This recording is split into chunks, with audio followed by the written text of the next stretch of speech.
With shadows, echoes in the night, soft and haunting, flickering light, strings pull tight. Well, good afternoon. This is Germaine Murray again, and today we're going to be talking about one of my favorite subjects, especially film subjects, and it's film noir, and also noir period, both literarily and film-wise. And with me today is David Murray, PhD from Washington University in 18th century fiction and thought. And this is probably our favorite genre, one of the favorite genres that we love to watch. And we thought we would talk a little bit about today about the origin of the form, the cultural meaning of the form, and any other things that pop up. So it's very nice to have you back. Thank you. Thank you. Thank you for having me. And I'm really looking forward to this conversation because this particular form is also very American and finds its roots in America. And also the Europeans, especially the French, loved this form as well. So we'll talk a little bit about that. So let's first talk about sort of the origins of noir, and let's talk about modernism. Okay, modernism is an ism, obviously, and so doesn't just refer to modern times. It doesn't just refer to the times in which we're living. It also has a kind of an ideological tinge to it. So you want to start us off about talking about modernism? Well, thank you. And I was going to start by talking about war, both World War I and World War II, because a lot of modernism came in response to World War I. It started before then, but yes. People, and it was a catastrophe. People saw and did horrible things, and a lot of topics which were considered, not dealt with that much in polite or serious literature now could be dealt with more openly. And one of the literary genres that exploded in popularity after World War I was the crime and detective fiction. Yes. It was published in these kind of cheap paperbacks called pulp because they were printed on cheap wood pulp paper. They were almost considered a disposable form, and they were hugely popular among all types of readers, including serious readers, but they were still not regarded as completely serious. What that meant is that pulp writers could get away with talking about sex and violence and murder and topics that, maybe serious fiction was. But serious critics were involved. H.L. Mencken, the famous critic, and George G. Nathan, another critic, were the co-founders in 1920 of something called Black Mask Magazine, which was published crime stories. They just called them crime stories back then. But a lot of the writers whose novels were later made into very influential noir movies, like Dashiell Hammett, James M. Cain, and Raymond Chandler, were first published in Black Mask Magazine in the 20s and 30s. Right. So it becomes a kind of popularized noir when it is named by the French, obviously. Noir becomes a very a kind of popularized modernism, a kind of middle-class modernism. And essentially what you really have, you see modernism, obviously, modernism is tied to the alienation, the lack of cultural predictability, the loss of faith in the structures of civilization. All institutions, all mores. All institutions, right. And you see this in modern literature. Certainly James Joyce, William Faulkner, To the Lighthouse, Virginia Woolf, and many other modernists. You see it in modern playwrights, Samuel Beckett, and you also see it in art, right? You see it in art, you hear it in music, and so modernism is sort of the highbrow name for the so-called literary practitioners and the artistic practitioners. But when it comes to the middle class, and even the upper middle class and what they're reading, we go to pulp fiction. First of all, the paperbacks were cheap, okay? They were highly entertaining. You could read them very quickly. Georges Simenon, the great Belgian writer, said, he cut, and pared everything back to its minimal to minimal words because he wanted people to be able to read his stories very quickly. So what we've got is this very popular form, and one of the reasons why it becomes so attractive to the middle classes, especially in this country, is because they've come back from the war. Lots of men have come back from the war, and lots of people have experienced the war who weren't in the war, and these themes of alienation and dislocation Dislocation is key. and moral chaos and seeming randomness in life really appeal. These are the themes of these new kinds of novels. And so then, with regard to film, right, these themes get expressed in German Expressionism, and then the techniques of German Expressionism become part and parcel of really good film noir. Because of the rise of the Nazis, a whole flood of German creatives in film and came to Hollywood, and so they had grown up using all those techniques. And but there were a few detours on the way to noir, because when talkies came in 1929, crime films were very, very popular, like Little Caesar. Yes. And it got to the point where cultural guardians became concerned that they were corrupting the public because they were glorifying gangsterism. And so the production code came in 1933. Right. And that's called the Hays Code. The Hays Code, named after one of the guys who created it. And then the Depression hit, and people always liked crime films, but other types of escapist films became more popular during the Depression. So it was a bit of a hiccup. It was a bit of a hiccup. You had musicals, and you had fluffy comedies, and things that took people's minds off the Depression and where they were. Fantasy worlds about rich people problems and young well-to-do lovers and all this kind of stuff.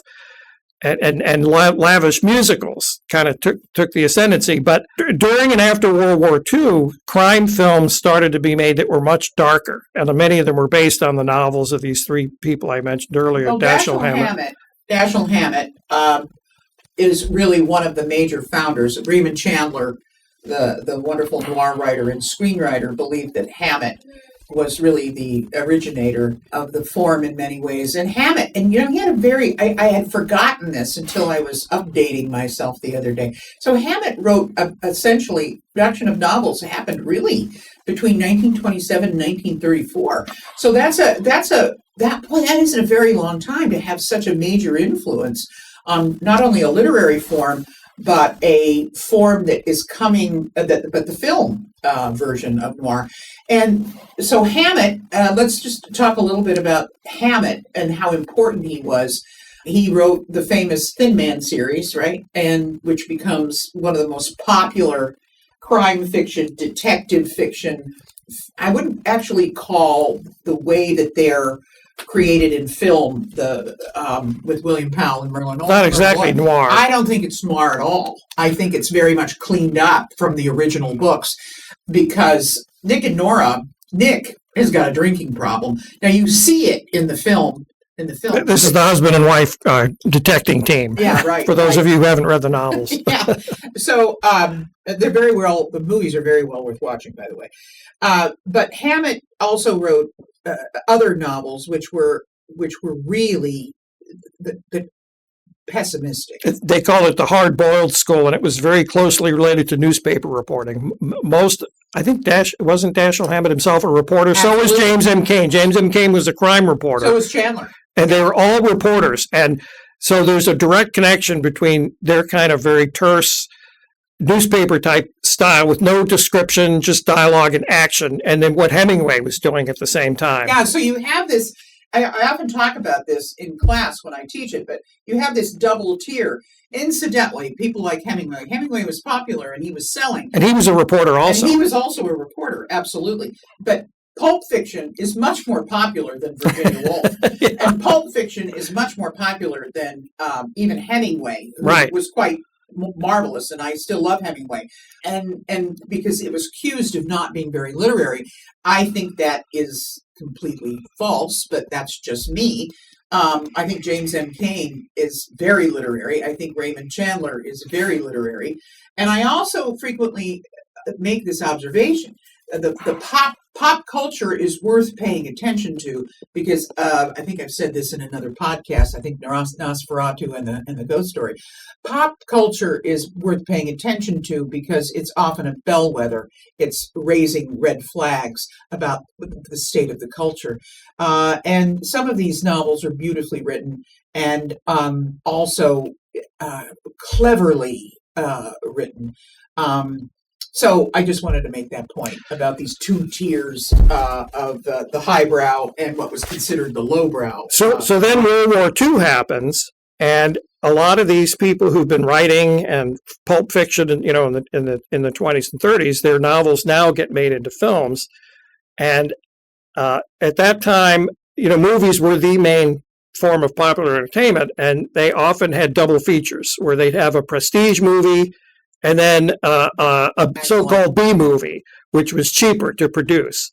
And if you were in Hollywood, everybody wanted to be in the big prestige pictures. The B movies were cheaper. They were usually black and white. They didn't cost as much to produce.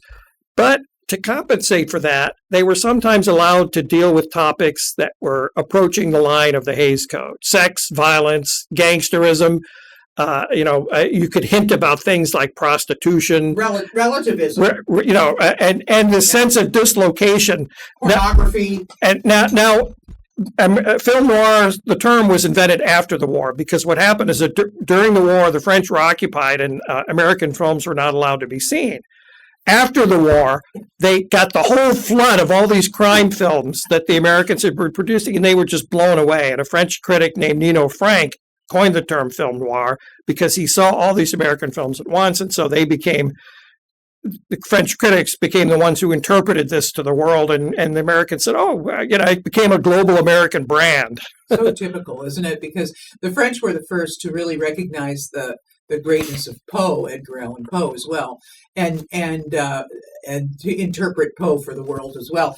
So the French and they adopted themselves, right? They may start making film noirs themselves, some very fine ones, in fact. Yeah. But French New Wave, by the way, even later on in the 50s. So let's talk about some of the movies that were very important, because again, we didn't, at first Americans just thought these are dark crime films. They didn't call them noirs. And since the French invented that term, film noir is a term that people love to argue about, and there's no 100% agreed upon definition of what it is. And it's actually, I think it's become inflated. And a lot of people call things film noir that aren't really film noir. It doesn't just mean any crime film. It doesn't just mean black and white. It doesn't just mean black and white, even with moody photography. So let's talk about what makes a noir and not just a crime film. And to me, it's that sense of dislocation you talked about. Absolutely. You don't have heroes, you have protagonists. Yes, the sense of dislocation, and also the sense of widespread, unstoppable societal corruption. It's a nightmare world. Nobody is who they say they are. All the authorities are corrupt. Every institution is male-female relations are corrupt. Exactly. Instead of a male knight rescuing a damsel, you have a cruel femme fatale who exploits men, and you have weak men who don't know what to do. It turns all the old stereotypes on their heads. And so, and the other thing is the randomness, the sense of fate, and that you can't control anything. And now the protagonists, the people who become noir protagonists. You are like bees in a bottle. The protagonists can operate with free will in a very circumscribed space, and otherwise they try to crook the wheel.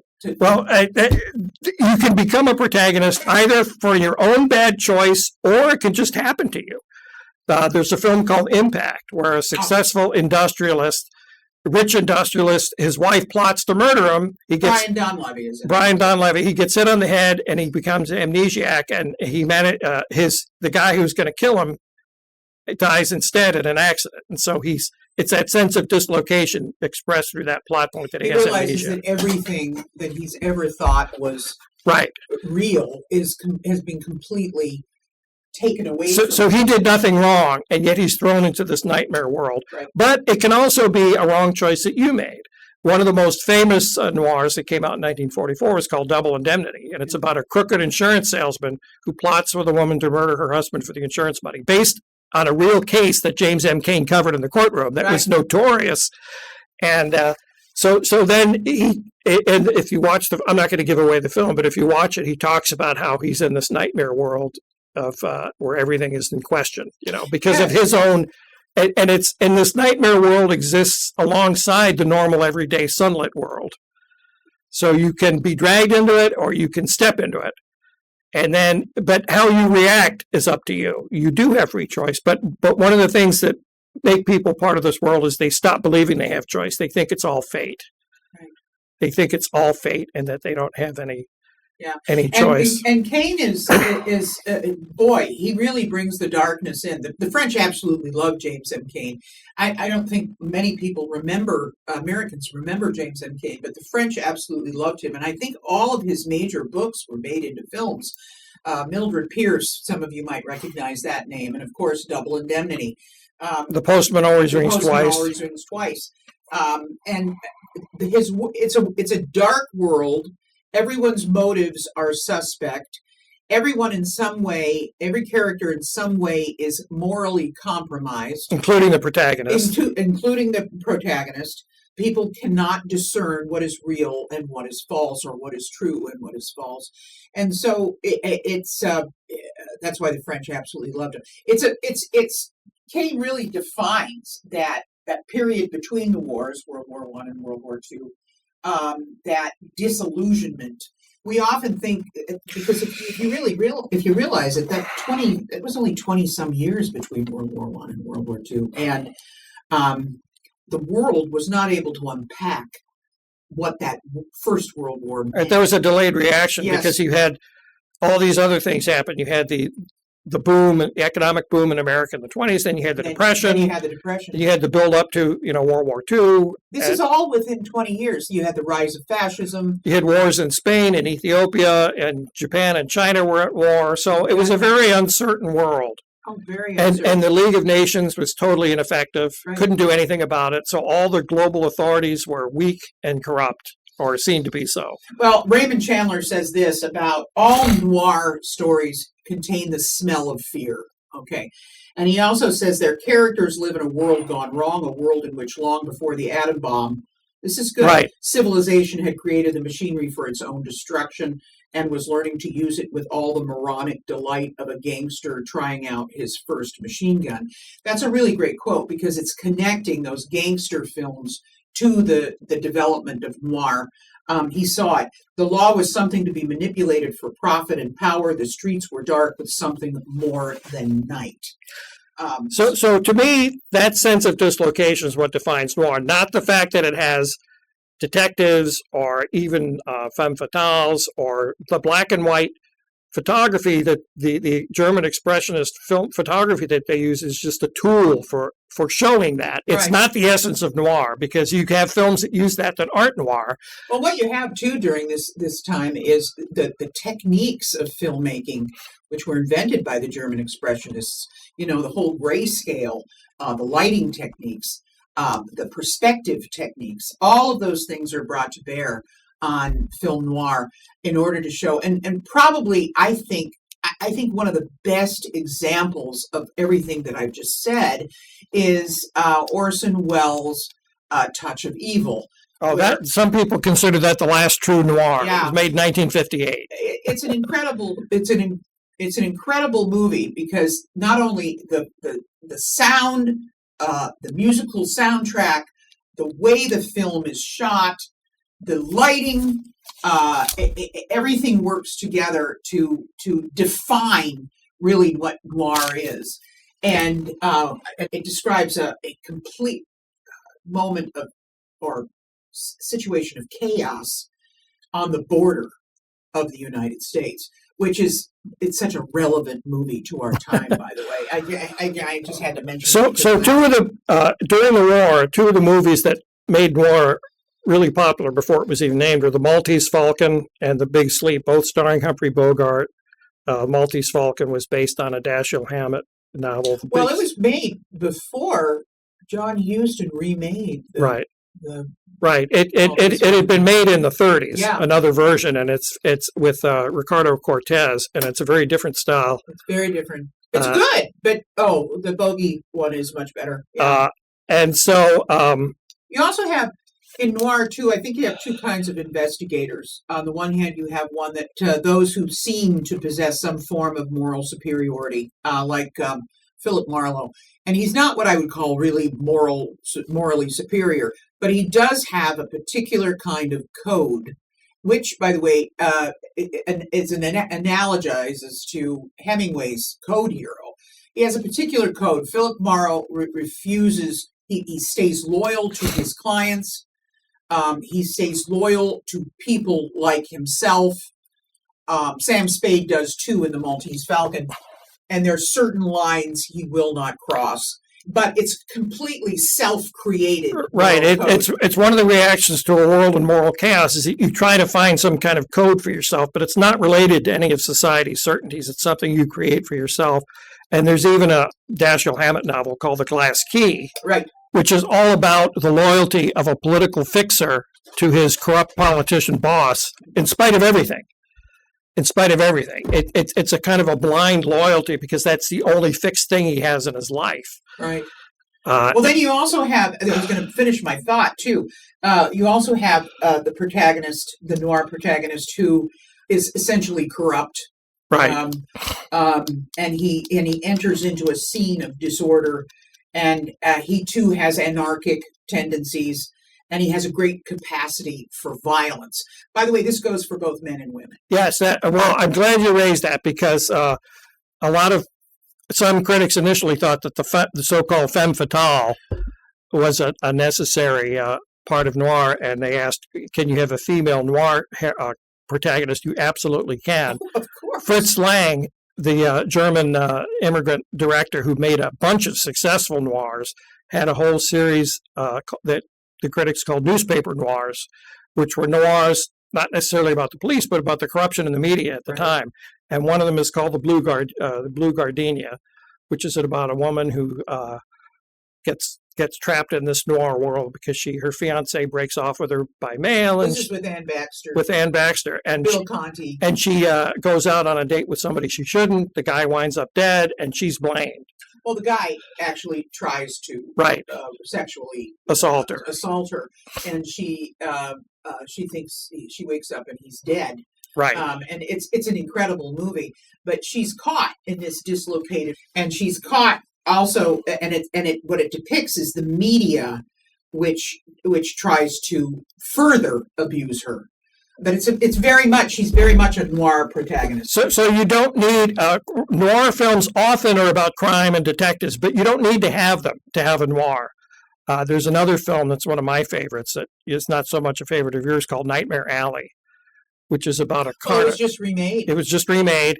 It's about a carnival worker who joins up with a so-called mentalist. These are people who pretended to be mind readers and whose acts were very popular in the 30s.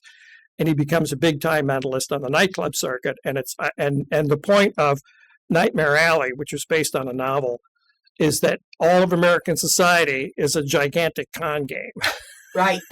Right. So it's this very bleak vision of business and capitalism and psychiatry, because there's a crooked psychiatrist who gets involved. And it is not my favorite, but I do realize why it's such an important movie. And by the way, Tyrone Power, I think it might be the best thing he ever did. Yeah, Tyrone Power, who was a very popular film star, was getting tired of his swashbuckling roles, and he insisted on making this. It was a flop financially, but he thought it was the best thing he ever did. Yeah, I think it was the best thing he ever did. I think he was right about that. But what is really cool about it is there's this intersection on the part of the film, this intersection of so many parts of society, including the psychiatric part. Medicine becomes part of the grift. And the misuse of psychiatric techniques. It's really fascinating. There's another very, very dark noir called Whirlpool that came out in 1950 with Jose Ferrer yeah. and Gene Tierney, where she plays a rich wife of a successful psychiatrist, or I think Richard Conte's a psychiatrist in that, isn't he? Yeah. Yeah. I think Anyway, yeah, they're very well, and she's a kleptomaniac. She steals who, things. by the way, is getting better. She's getting better, but she meets up with this guy who is a hypnotist, who is a very sinister figure, who says, "I can cure you," and then she gets plunged into that nightmare world. It's very dark. It's a very good. She's very good in that movie. She also is in a noir, even though it's shot in color. I think it's a noir called "Leave Her to Heaven." Oh yes, she is one scary woman in that movie, and of course the title is from Hamlet. But she plays a psychopath, and it is a scary movie. And what's marvelous about the movie too is it's filmed in this beautiful lush place. Technicolor. Yeah. Yes. This beautiful place. And we haven't really talked about, by the way, yet, the use of setting in noir. By the way, both the literary form of noir and also the film. For a while, the critics were sort of seduced by the visual techniques that the early noir makers used. You know, the black and white, the shiny streets, the urban settings. And those things were important, but they were not the essence of noir. The essence of noir was you're exploring the evil world that exists, interior world. And this was later shown beginning in the... So some people say that the true noir era, or the original noir era, ended with Orson Welles' Touch of Evil in 1958 because it was the greatest noir ever made, and you couldn't do anything after that. Then in the 1970s, with Roman Polanski's Chinatown, you had the rise of what people called neo-noir, which explored some of the same things as noir films, but this time with lush Technicolor. Yes. The contrast was between this beautifully lit, colorful world and the evil, dark deeds that are done within it. Yes. Well, also, the noir is an urban form and an American city urban form. However, it can be transferred to other cities like Paris and London. The city of Los Angeles plays a central role in both the hard-boiled fiction, which many of those novels were set there, and in noir. Not every noir movie is set in Los Angeles, but a lot of them are, and a lot of them, especially in Dashiell Hammett and San Francisco. Yeah, and San Francisco. These beautiful cities. Now, if you contrast, I always think of what I always think of is noir is actually very related to novels like Grapes of Wrath by John Steinbeck, because in Grapes of Wrath and in other of his books, well, John Steinbeck was a Californian. He writes about how California is this promised land, and it's actually not a promised land. It's a beautiful place. It's a false promise. It's a false promise, exactly. And so L.A. is this gorgeous, it's where Hollywood is. It's this gorgeous, lush place where all the beautiful people live. But at its core, in the noir world, it is rotten. Okay? Yeah, it's a gilded cage. And that is a noir trope, okay, about both L.A. and San Francisco. Interesting, isn't it, in the world we're living in right now? And all that was summed up in what I think is one of the greatest, I don't know if you, L.A. Confidential. Oh, that's a great neo-noir with Russell Crowe, Guy Pearce, Russell Crowe, and it kind of sums up and encapsulates every noir trend. It does. It's one of, I put it up there with some of the great noirs. It's a fantastic film. Yeah, and it deals with real corruption, and it includes some real people and the cast. Yeah. But that's, the original noir writers had been reporting on all those things. It shows the intersection too between the corruption, which is the LA Police Department has been famous for from its inception. It shows the corruption and how it intersects too with Hollywood corruption, and also judicial corruption, and also personal corruption. Talking about what's noir and what's not all police and crime films are noir. No. There's a genre which the French call policier, or we call police procedurals, which just shows you everything from the policeman's point of view, and it's all about catching the bad guy. So the fact that you have criminals, even shocking criminals, is not enough to make a noir because we always have criminals. Okay, and recently. There's on Turner Classic Movies. There's a segment called Noir Alley, which is great. Hosted by Eddie Muller. It's a fantastic thing. I love Eddie Muller a lot. But as more films get restored and shown, he's taken to calling some older films noirs that I don't think are noirs. Right. Even if they're black and white, and even if they use those German expressionist techniques, if it's just a straightforward crime film, it's not a noir, even if it has some moody elements that look like noir. One of the early noirs is called The Big Heat with Glenn Ford, where he's a cop, and it's what makes it a noir. Gloria Graham is in it, and what makes it a noir is not just the fact that it's a cop dealing with ruthless criminals, but the fact that the police department itself is corrupt, and he gets kicked off the force. Well, and the police department is corrupt all the way up. All the way up. And so that's what makes it a noir. He has to go out on his own. He's thrown away. He can't just operate as a policeman. And by the way, it's not going to be fixed when the movie is over. I mean, it's L.A. Confidential, same thing.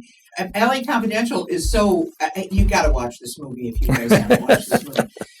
But at the end, Guy Pearce's character, who is generally a pretty straight shooter, but by the way, has compromised himself morally and ethically, as has Russell Crowe.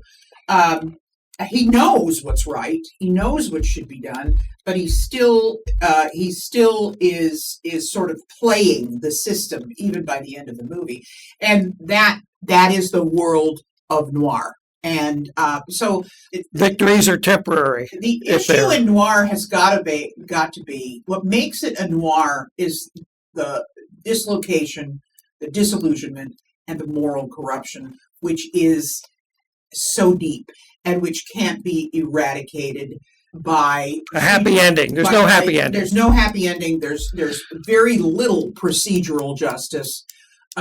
That's what differentiates a noir. It's not just the camera techniques. It's just not just the feeling or atmosphere that those techniques create. It's absolutely it's got to do with theme. Now, in the early days, how some noirs got around the production code limitations is that the noir characters can destroy themselves by their own actions, and so the good guys don't exactly win, but the bad guys still lose, like in Double Indemnity. Well, I think also one of the things that differentiates noir from just dark police procedurals is that in noir fiction and in film, the emphasis is really on the villain and how the villain keeps winning and has to be responded to by a similar kind of. You got to go outside the law to catch them. You have to go outside of the law. So, in other words, you've got to do things that are not morally right, and that I think is another issue that don't mean to pick on Eddie Muller, but I don't think he talks about that enough. What were some other important films? We have Fritz Lang's The Maltese Falcon, The Glass Key, Nightmare Alley, Whirlpool. The Lady. Orson Welles made some other influential noirs. One was called The Lady from Shanghai, good movie. And it ends with a shootout in a hall of mirrors in the funhouse that has become an iconic scene and a symbol of the entire noir world. So because many people have riffed on that. It's been. If you see these movies and they look familiar, it's because other people have imitated them and stolen from them and ripped them off. So these things that have been used before. Well, we still have, for example, writers who are writing Roman noirs, black novels. James Ellroy, right? He says if you have a private eye, he's talking about noir, or the kind of thing he writes, neo-noir. He said the private eye is a hero and he's going to solve the crime and the bad guy will be caught. That's a happy ending. He said, but that's not a noir ending. Well, we have the Coen brothers who have revived the whole noir thing. And in my opinion, they don't just make noirs, but I think noir is their most successful genre. I think so. Their first film, one of their first films is Blood Simple. Blood Simple. Which is clearly noir. And then Fargo. Fargo. And what's clearly is one of my favorite, because I love Cormac McCarthy, Southern Gothic writer, which I want to talk about a little bit. Cormac McCarthy's No Country for Old Men. Right. And which is noir for sure. To the core. And I would say it's a kind of new kind of noir. It's sort of rural noir, if that's possible, or frontier noir. I think the former is probably a better. Well, these things have popped up earlier. There was a film called Witness that Harrison Ford made, where he plays a police officer in Philadelphia who discovers corruption in the department and he doesn't know who to trust. So he flees to an Amish farmhouse, and there's a whole middle section where he discovers the Amish way of life, and then there's a violent resolution. But it actually was very closely parallel to a 1947 film that was a B movie with Raymond Burr as the villain, where an innocent truck driver sees some criminal activity that he shouldn't, and he's targeted, and he has to flee across country, and he takes refuge in a Czech farmhouse with their Czech folkways, and it's the same movie. Is it? Who directed? Peter Yates directed. Peter Yates directed Witness. And he had to have seen that movie. Yes, the parallels are too close. The parallels are too. They're too amazing. I mean, you and I remember when we watched that movie, we went, "Oh my God, this must be where he got a lot of his ideas." So the urban setting is very important in noir, but like the black and white photography, it's just a tool. It's not an essential element of noir. It's the dark world alongside the everyday sunlit world that is the key. And L.A. Confidential uses color photography. A lot of neo-noirs use brilliant color photography, like Chinatown. Yeah, Chinatown and The Two Jakes, which is the sequel. And it's pretty good. You and I watched it several months ago, and we were going, it's pretty good. Chinatown's never been my favorite thing not because it's not a good movie. It just has never been my favorite movie. And talk about no happy ending. Oh my God. And talk about every possible form of corruption that you could find. That movie contains it. Yeah. In this beautiful, brightly lit, gorgeous city called LA. Yeah. It's a great movie. Isn't that Roman Polanski? Yeah. Yeah, Roman Polanski. It is. Let's also, I want to talk about something else too. So, one of the things that Andrew Pepper, who is a critic of noir or a commentator on noir, says one of the primary themes of noir is is about a masculinity and the bureaucracy and sort of failed masculinity in many ways. Now, what do you think about that? That's definitely there because the typical noir protagonist is a male who doesn't know what his purpose and function in society is anymore. It could be a war veteran who has PTSD. Right. He could be a detective who is not sure what he's supposed to do. In The Big Sleep, Humphrey Bogart's character, the female client says, "Boy, your office isn't very big. You don't put up a big front." He says, "There's not a lot of money in this business if you're honest." So again, he's a male looking to do something for society, and society isn't interested. They're only interested in having him do crooked things. These guys live on the margins. They live on the margins. They've got to grope their own way. They're doing the best they can. Sometimes they compromise or make false steps or mistakes, but they don't have any guidance. They're the hyper isolated male. Yeah, and as I said before, there's a parallel to the male protagonist in many of Hemingway's stories. They're lost. They're completely lost. They're completely lost. They're members of the lost generation, which is what Gertrude Stein called the generation after World War I that survived the war. They're lost as well as the people who died in the war. So yeah, you have that definitely. But I think more needs to be done or explored with regard to the anxieties about masculinity in noir, because it's a definite issue. And now this is not there. He's not a noir filmmaker, but one person who really deals with that kind of theme is Sam Peckinpah. Failed males, or males that are just hanging on, trying to give themselves some reason for being in this dislocated universe. They're usually loners. They usually don't have connections. And if they do have a romantic connection, it lasts a very short time. They don't have families. They don't have mothers and fathers. They don't have children. They don't have wives. There's nothing permanent accept their code. What you talk about the loner, it reminds me that the loner also shows up in Western fiction, and there is a subgenre of noir called Western noir. Yes, yes. Where it's set in the Old West and it has cowboys, but it uses that same dark photography and it has those same noir themes. And in fact, some writers and directors move from Westerns into noirs. There was a famous, who was that guy he started out writing Westerns and they weren't making enough money by then. So he started turning them into crime films. Burt Reynolds made that one, Sharky's Machine. Oh, Sharky's Machine is good. What was his name? But I'm thinking of Robert Mitchum's, if we want an example, is Robert Mitchum's Blood Moon. Yeah, Blood Moon is a noir Western. And it has some of those same, and Gregory Peck was in one also called Yellow Sky. Yellow Sky. Definitely a Western noir. It even has the gambling imagery because the final scene is a shootout in an old deserted saloon of a ghost town. And the last image you see is a spinning roulette wheel. Even when you come to something like, which I think is one of the greatest Westerns, I guess one would call it an anti-Western, Unforgiven has definite noir elements, although it's, Will Money is a noir protagonist in many ways. Yeah. I don't know if I would call Unforgiven a noir, but definitely it has...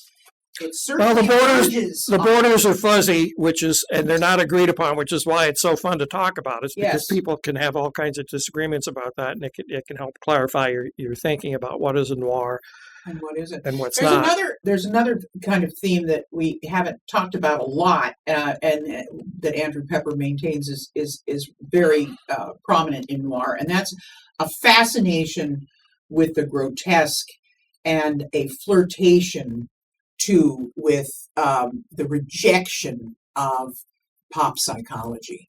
So Nightmare Alley is an example of that. And if you've never seen, I did not see the remake of Nightmare Alley lately. Alfonso Cuarón, the Mexican-American filmmaker, made or Spanish-American. Spanish-American, yeah. I haven't seen it, but I know that he respected the original greatly and tried to kind of update it for a contemporary audience. I'm not sure it really needed updating, in my view, because I think Nightmare Alley is one of the most disturbing noirs I think I can think of.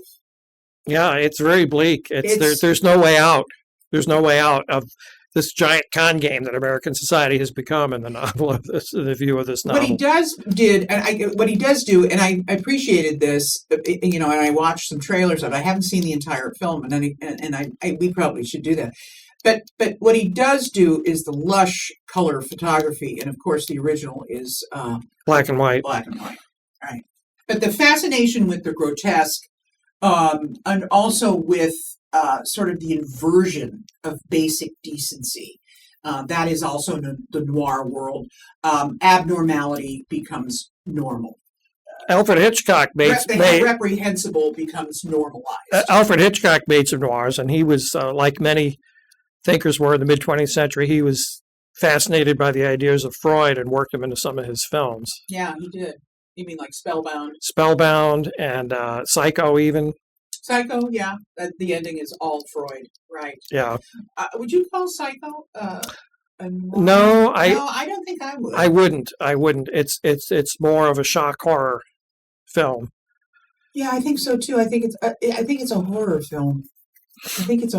I don't think it's a noir. I don't think it's a noir at all. Because it's the element of choice. Now, noir deals with the nature of evil and moral choice within it. And even though the protagonists are compromised and often tell themselves that they don't have choice, they do. They do have choice. That's part of their mistake, is that they tell themselves, like if they're criminals, they say, I didn't have a choice. I had to do this crime or whatever.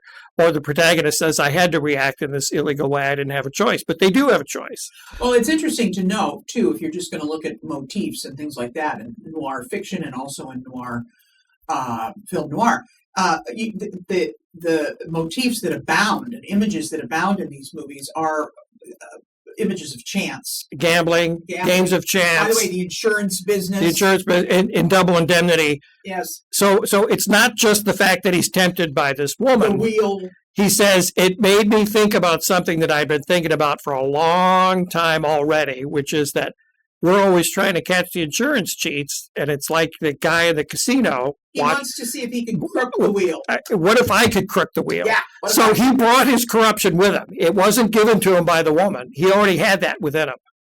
Yeah. Well, that's usually the case. What the femme fatale often does is, because he's weak, she often hits the sweet spot in him with regard to the male protagonist, with regard to what he's capable of doing. And Philip Dietrichson definitely does that. She spots him immediately. And there's another one we saw recently. I can't remember the name of it, but it has a female noir protagonist and this is about as noir as you can get. So it's an ordinary couple driving along in a convertible on a California road, and a car speeds past and a satchel full of stolen money is thrown into their car and lands in her lap. What are you going to do? You've got this stolen money that nobody's going to come get it. What's your reaction? And her reaction sets the whole chain of the movie into question. That's what's really interesting, too, about noir. And this is, I don't think I've read this anywhere, but I've thought about it in all the noirs that we've watched. I've thought about this a lot. There's a lot of money being thrown around in noir. I mean, money is abundant, even though so many people have none. Even though this is about the darkness of the urban landscape and also the have-nots, generally speaking, money is abundant, but it's not money earned. It's not honest money. It's not honest money. It's always crooked money. Always crooked money, and it always is tainted. And it always. I mean, No Country for Old Men is a perfect example. And look at what. So the choice always seems to be: you can be honest and poor, or you can be crooked and rich. There's no third way. Yeah. So this money literally flies out of the sky. What is the name of that movie? I can't remember. I mean, because I know exactly what you're talking about. That's a great beginning. Yeah. Of the movie. Let's kind of wrap this up. One thing we didn't talk about at all is another way in which noir, when it becomes popularized, is it's kind of the popularization of modernism, but it's also the popularization of a particular philosophical position or posture that became very popular in the early part of the 20th century, and that was existentialism. And so the existential philosopher like Sartre and like Camus, they both believed that, and many others, both believed that what human beings, there was no such thing as God. We live in a godless universe. We live in a universe without absolutes. Everything is highly relative, including morality. And so what the human being's job is to construct meaning. And so what we really get to, in my view, in noir novels and in film noir, is we get the popularization.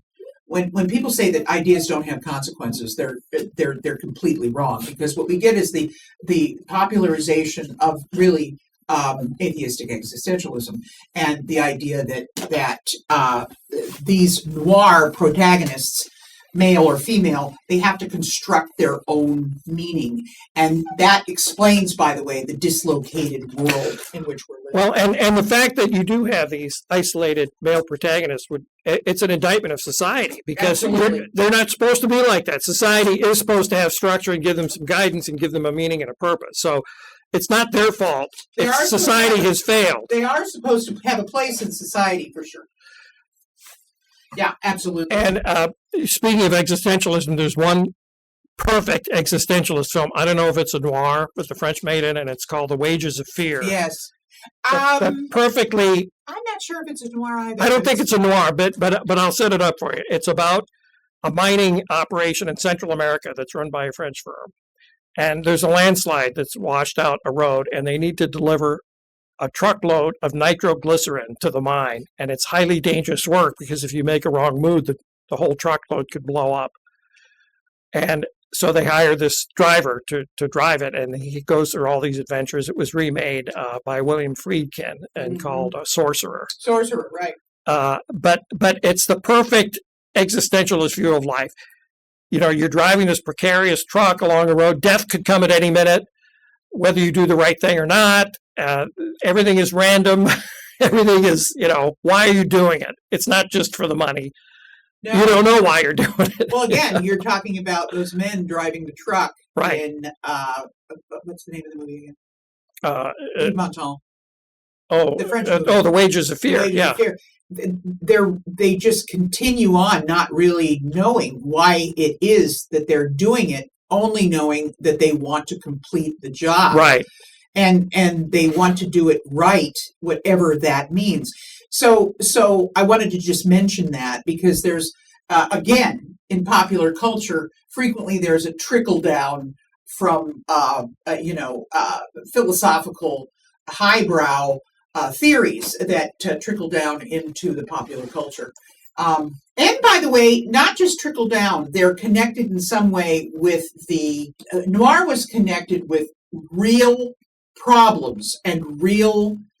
Well, wars affect everybody. They affect popular readers of popular Absolutely. fiction, and they affect intellectuals and philosophers, and they both respond. It's real alienation, and it was recognition. Oftentimes, artists and writers are the first to recognize that these things are happening in the culture and the society. And so, anyway, well, I could go on. By the way, I could go on and talk about this. We're gonna end it. Thanks so much for coming. Thank you for having me. And if anybody listens to this and wants to discuss or argue with our points, please go and see those movies. They're all fine movies. Oh yeah. Yes. Well, yes. And by the way, we're not definitive. I mean, we're just trying to have a conversation about it. But it's one of the great genres of American film history, and one of the great genres of world film history. And now you can see noir in almost every culture and society that has a tradition. So anyway, thanks so much. The next one we're going to do is next week, and John Wickersham, Dr. Wickersham, is going to be my guest. And we're going to talk about a huge variety of things. So thanks so much for listening in, and we'll see you next time. Thank you for having me.